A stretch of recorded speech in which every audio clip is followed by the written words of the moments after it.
Bueno, muy bien. Continuamos entonces con este trabajo de reconocer, eh, digamos, el contenido del curso de Seminario de la Cultura Universal, la tarea que tenemos o que nos hemos comprometido de comprender la relación que hay entre el mito, la razón, lo ambiental en torno a la música.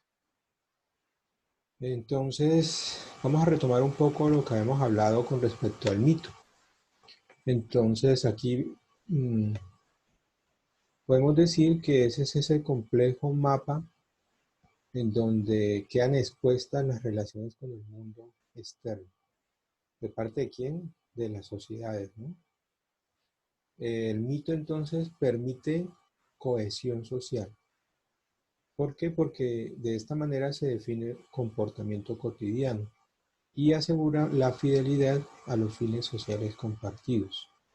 Ya vamos a ir poco a poco comprendiendo cómo es que sucede esto, pero recuerden que estamos eh, interpretando el mito también en relación a aquellos relatos que compartimos constantemente o aquellas historias que hemos recibido por tradición oral, de las cuales no hemos hecho, digamos, una crítica directa, simplemente la hemos compartido desde niños, para el caso actual. Pero ya nos vamos a ir dando cuenta que también ha venido funcionando desde tiempos atrás. Entonces dice, a medida que una sociedad consolida sus elementos estructurales, empieza a secretar esa sustancia aglutinante que fija y ritualiza los comportamientos sociales. Entonces, cuando hablamos del mito, necesariamente estamos hablando de comportamientos, necesariamente estamos hablando de ritos, de algo que se repite constantemente, que está puesto en escena. Estamos hablando de hábitos. Entonces lo que estamos tratando es de descodificar esos mitos para poder comprender la historia que estamos reconstruyendo. Para esto entonces es necesario hablar de los primitivos, cómo era que los primitivos consideraban la música de entrada podemos decir que mm, no era la música para ellos considerada un hecho artístico, para nada, era una manifestación totalmente espontánea y natural. Entonces aquí la función de lo sonoro estaba enfocado hacia lo religioso y lo social. Digamos, esa era la función de lo que actualmente llamamos como música, ¿no? Ahora nosotros lo referenciamos de esa manera. Eran elegidos, algunos eran elegidos por sus poderes sobrenaturales. Para el contexto nuestro aquí, llamados como chamanes, ¿no? Como aquel elegido. Y la música hacía presencia en ceremonias, ahí está lo de los ritos, lo que hablamos allá arriba, relacionadas con la fecundidad, la curación de los enfermos, la atracción o rechazo de espíritus benéficos o malignos. Muy bien. El músico, bueno, la idea de músico que tenemos actualmente, ¿no? Era considerado como un intermediario entre el hombre y los dioses. O sea, ese elegido con poderes sobrenaturales era un intermediario. Se practicaba una especie de canto responsorial en donde se alternaba el solista y el grupo. Y la música estaba unida a la práctica colectiva de la danza. Esta parte es muy importante comprender que lo sonoro estaba unido a lo corporal y por tanto lo sonoro estaba en relación con el movimiento. Recuerden ustedes que algunos elementos sonoros eran incorporados al cuerpo y con el movimiento de la danza de los cuerpos comenzaba a surgir esa parte rítmica, digamos, de manera espontánea. De esta manera entonces lo sonoro fue constituyéndose o fue constituyéndose al lado de lo intuitivo, algo que iban haciendo espontáneamente. ¿Para qué? Para poder comprender la esencia de las cosas y de esta manera construir su cosmogonía. Muy bien. Pero entonces, ¿qué pasó en el contexto de los griegos? Pues que en algún momento ellos, digamos, decidieron como grupo, darle muerte consecutiva a los dioses. En ese sentido, entonces, se presentaron unos desequilibrios en la cultura, y esa muerte del dios primitivo coincide con el destierro del paraíso ecosistémico, porque de cierta manera, digamos, se alejó de esa parte intuitiva, mítica, metafórica, poética, ¿cierto? Estaba más, digamos, con la necesidad de romper esos lazos. Y eso fue surgiendo entonces en las tribus neolíticas. Aquí aparece la figura de Prometeo, que es aquel dios que roba el fuego y se los da a los hombres. Pero por esto es castigado, porque con el robo del fuego le pasó los conocimientos tecnológicos. Y de esta manera entonces el hombre comienza a desarrollar toda su habilidad en la técnica, ¿cierto? En el hacer. Recuerda que con el fuego se forja el hierro, entonces ahí comienzan los cambios. Aquí en la figura de Prometeo, mostrando el fuego que ha robado, pero también la figura del Prometeo, que es castigado porque fue crucificado, llevado a las montañas del Cáucaso, y su hígado eternamente permanece devorado por los buitres. Así lo menciona el mito. En el campo de lo urbano, la figura de la mujer en las sociedades protoagrarias se había organizado alrededor de los símbolos de la fertilidad. La mujer tenía el control, ¿cierto? Pero eso era en las sociedades protoagrarias. Pero en lo urbano ya comenzó a establecerse la autoridad del varón como eje de la cultura. En ese sentido, entonces, nace una revolución machista. Los templos presididos por los signos de la fecundidad femenina y lunar fueron tomados por la fuerza para implantar los símbolos solares, a través de los cuales se constituyó el dominio vertical del Estado. Mire aquí cómo comienza a surgir eh, esa rivalidad, ¿no? Entre lo femenino y lo masculino, entre lo que significaba la luna, todo su contenido simbólico, y el sol.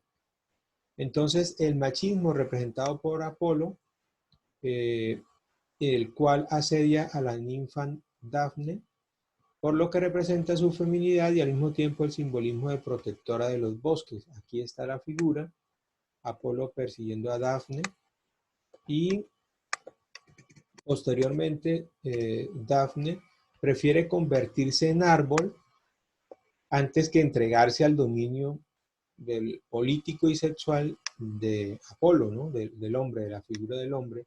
Y entonces de esta manera se interpreta que los bosques quedaron sin protección. Recuerde que allá arriba habíamos hablado de que se rompía, digamos, la ligadura con el paraíso ecosistémico. Aquí también lo estamos viendo representado en estas dos historias de Apolo y de Dafne.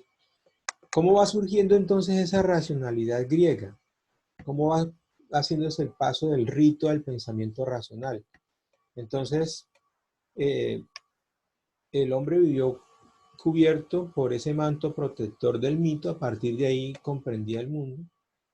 Los dioses eran protectores y compañeros de escena, pero entonces era difícil predecir que el hombre algún día pudiese prescindir de las ataduras simbólicas que él mismo había construido para orientar o maniatar su conducta social.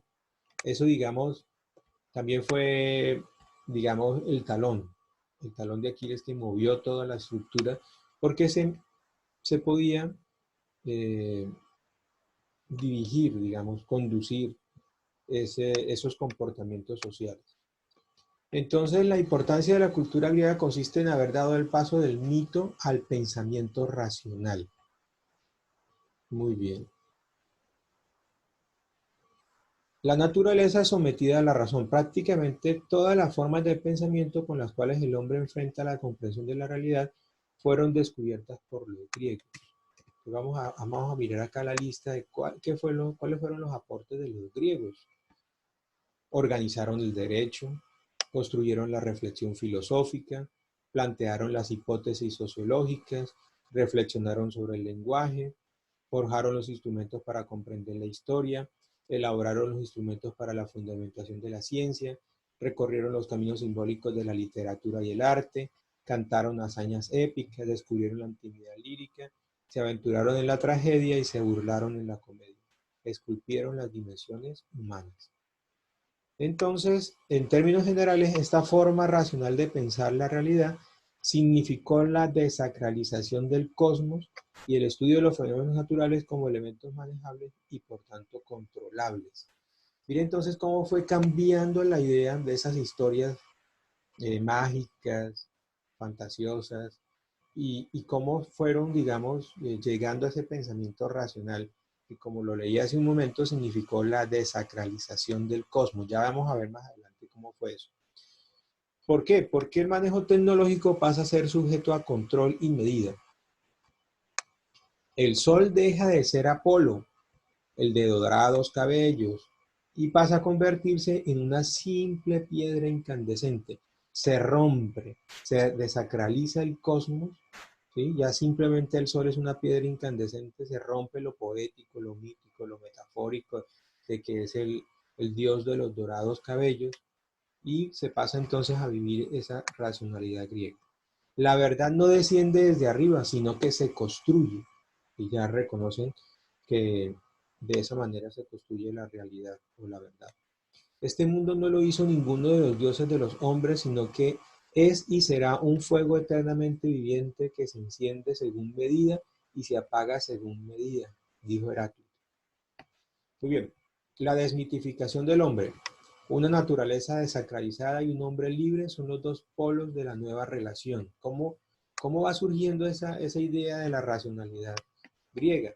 Porque le dan mucha importancia a la libertad y la razón como instrumentos teóricos para construir la cultura. Ya no es el mito, ya no son las historias propiamente de fantasía, mágicas, sino que todo está fundamentado en la libertad y la razón.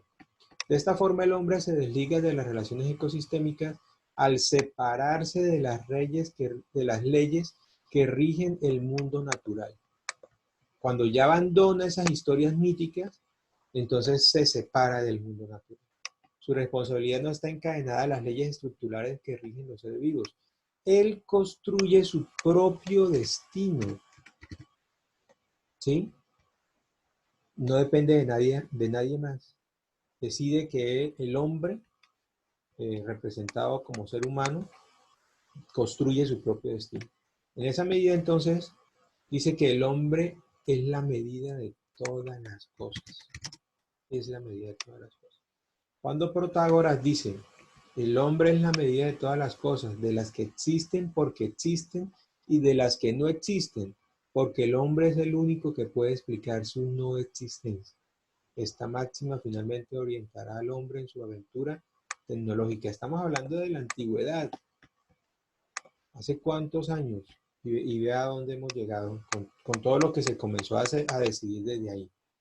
El concepto de que el hombre es la medida de todo significa que el conjunto del mundo natural no tiene ninguna significación fuera de él. Imaginemos, el mundo natural no tiene ninguna significación fuera de él, o que la articulación del cosmos culmina en la acción del hombre. Bajo este principio se justifica cualquier transformación del medio natural. Hoy en día lo estamos viendo, aún. Y ese ha sido el gran problema de toda esta catástrofe ecológica y esta crisis ambiental que tenemos. Esta tesis representa al hombre prometeico, o sea, el hombre tecnológico, conquistador y transformador a su acomodo del mundo ecosistémico. ¿Por qué? Porque solo a partir del mismo hombre o del ser humano, digamos, tiene valor todo lo demás. El hombre sometido al cosmos. Los griegos establecieron que el mundo está gobernado por el logos, o sea, por el intelecto, y no por la voluntad personalista de los dioses. Como ellos ya se decidieron separar, ¿cierto? Lo recordarán. Entonces, están regidos ahora por el logos, o sea, por el intelecto. El logos representa un mundo intramundano que no depende de ningún ser exterior. Imaginemos. El logo simboliza la ley interna que rige la totalidad cósmica y el hombre es una parte de esta realidad. Los sofistas establecen un límite a través de Némesis, quien pone el límite a la libertad del hombre. Némesis como la diosa de la justicia.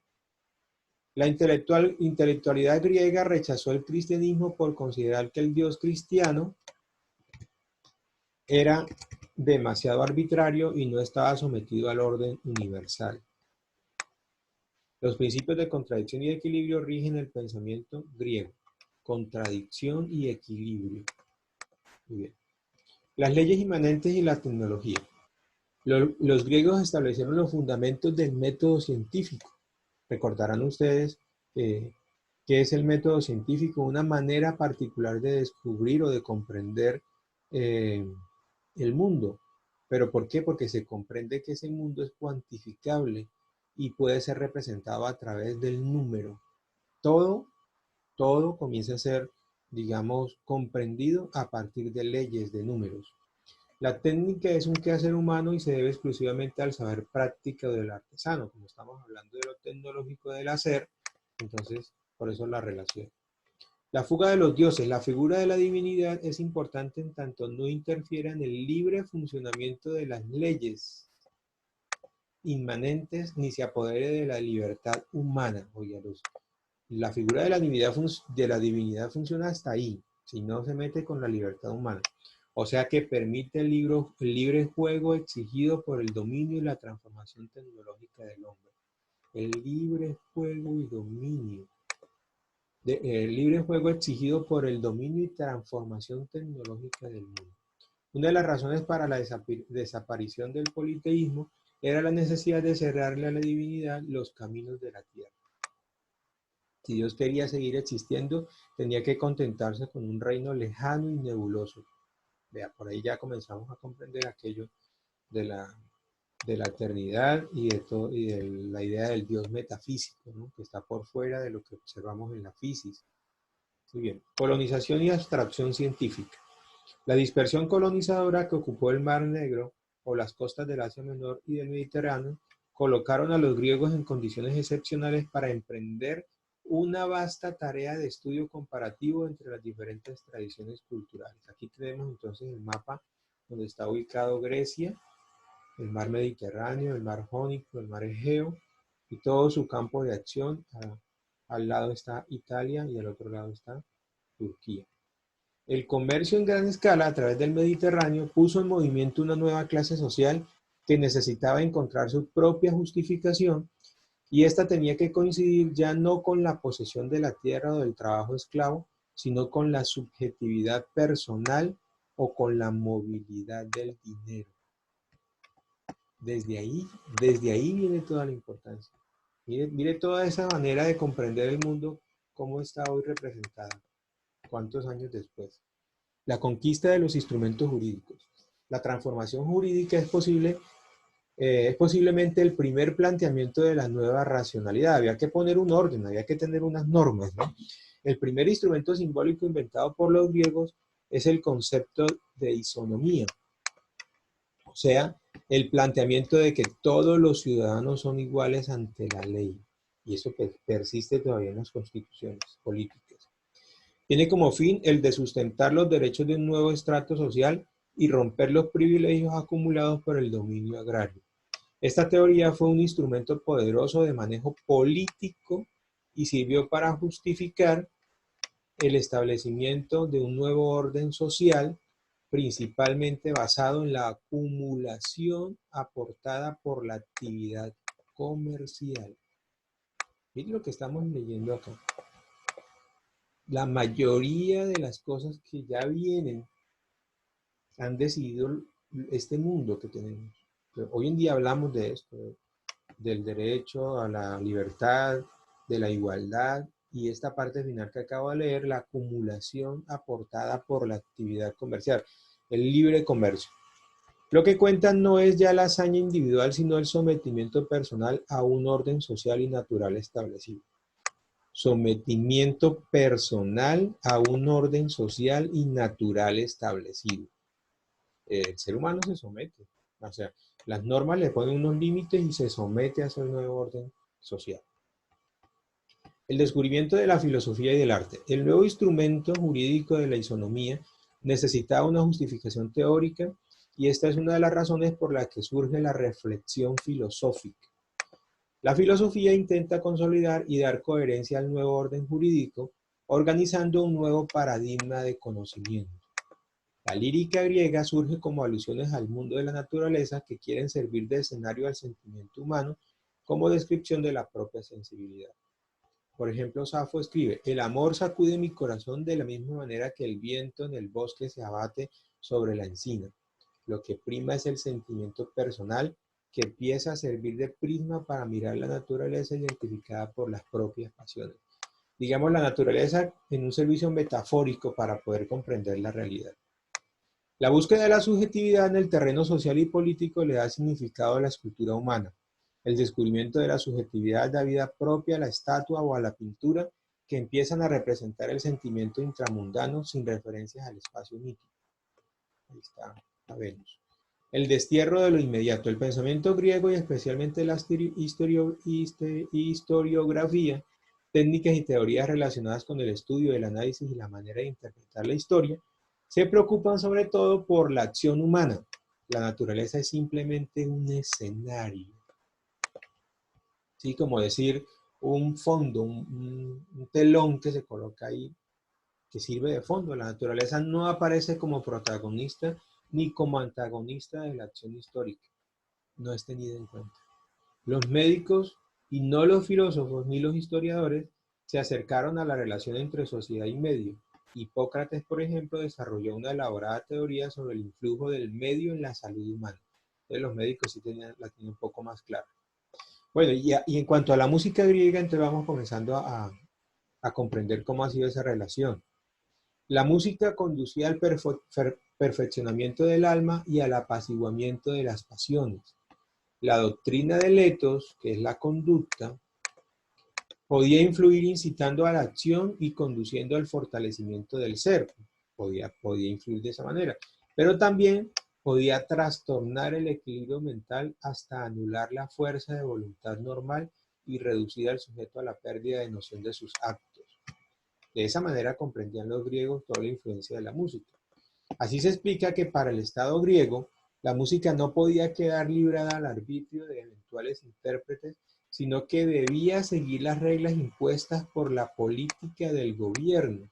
De esta manera, la música estaba destinada a la elevación moral de sus conciudadanos. Miremos hoy todo el descuido que sufre el arte en general y la música en las programaciones académicas, en los colegios, ¿no? Cómo se le asigna apenas una hora, eso lo hemos hablado, mientras que a otras se les asigna de 6 horas. ¿Cuáles son las características de la música griega? Se hacía por transmisión oral, iba unida a la poesía y la danza, era monódica, es decir, una sola melodía, no existían acordes ni polifonía, como lo comprendemos actualmente, ¿no?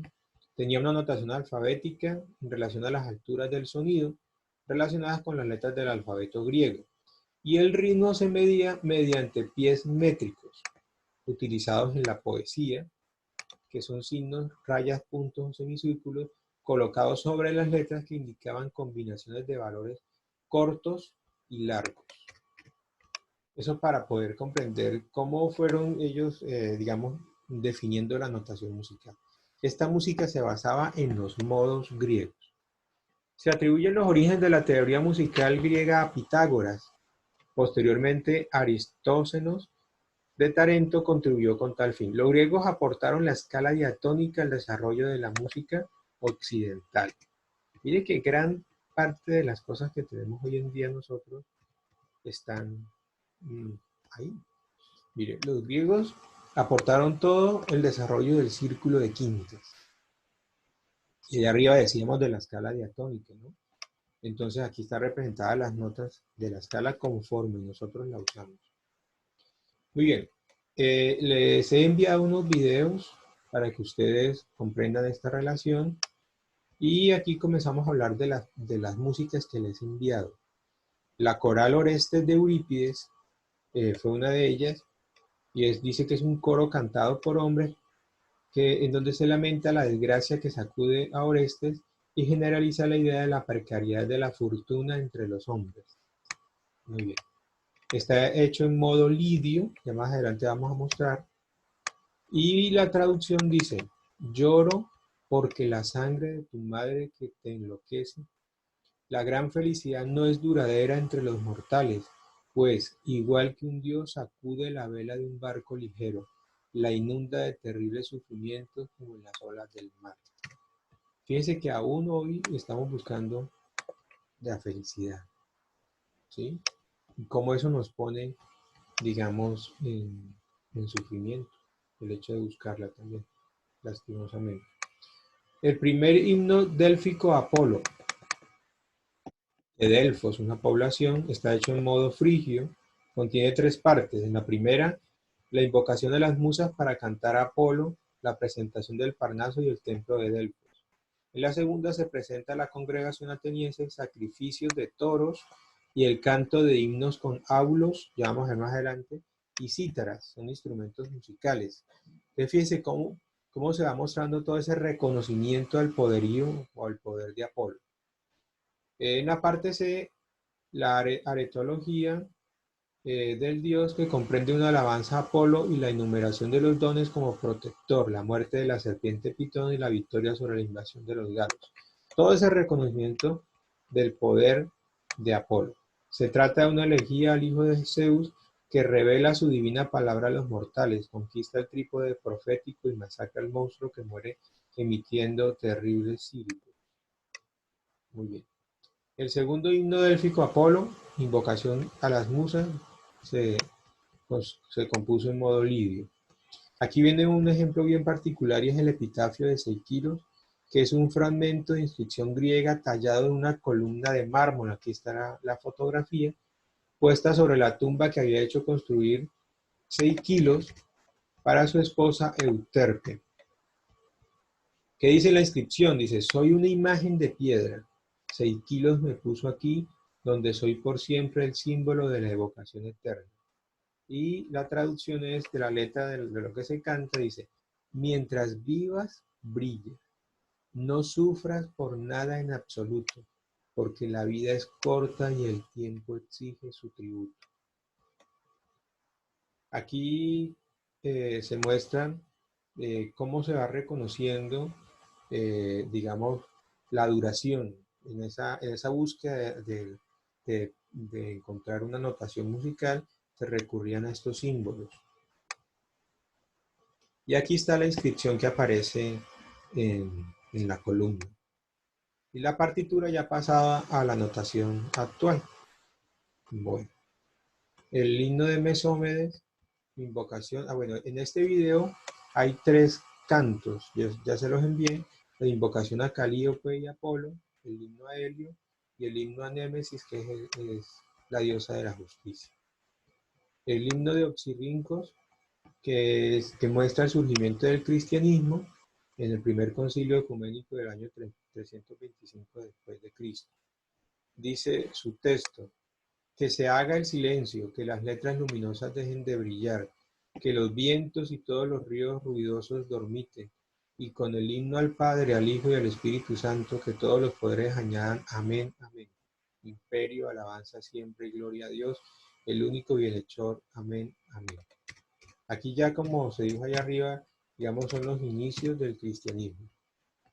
Envío también un video sobre un proceso de reconstrucción de la música griega con apoyo de la paleontología. Muy bien, aquí vamos a trabajar los instrumentos musicales. El primero, el aulos, que está relacionado con el dios Dioniso. Es una flauta doble, cada mano se encargaba de uno de los tubos y los romanos lo llamaron este instrumento tubos. También tenemos la lira, que ya está, digamos, relacionada con el dios Apolo, una especie de arpa primitiva. Las primeras liras estaban hechas con la preparación de una tortuga, como de caja de resonancia. También se hacían con cuernos de cabra sobre los que se tensaban las cuerdas, que eran tripas de animal secas. Al principio la lira tenía 4 cuerdas y poco a poco se le fueron sumando más. Existieron instrumentos desarrollados a partir de la lira como el barbitón o la cítara. Y tenemos acá la flauta de Pan o siringa, que está relacionada con el dios Pan. Se trata de un conjunto de tubos de caña unidos entre sí y los romanos lo llamaron fistula panis. Muy bien. Los crótalos y el tímpano, ya instrumentos de percusión. Los crótalos, pequeños platillos que se entrechocaban, en principio eran dos piezas cóncavas de madera y más tarde de metal. Y el tímpano era una membrana de piel de animal tensada sobre un arco de madera, se golpeaba con la mano. Bien. Y aquí vamos a ver los modos griegos, que es el sistema musical que se basaba en las cuatro cuerdas de la lira, por eso es que se llama el tetracordo, que unida a dos tetracordos o se obtiene 8 notas descendentes que son las que dan origen a los modos. ¿Cuáles son esos modos? Lo más importante. El modo dórico, que inicia desde el mi y termina en el mi. El modo frigio, que inicia desde el re y termina en el re. El modo lidio, que inicia y termina en el do. Y el modo mixolidio, que inicia y termina en el si.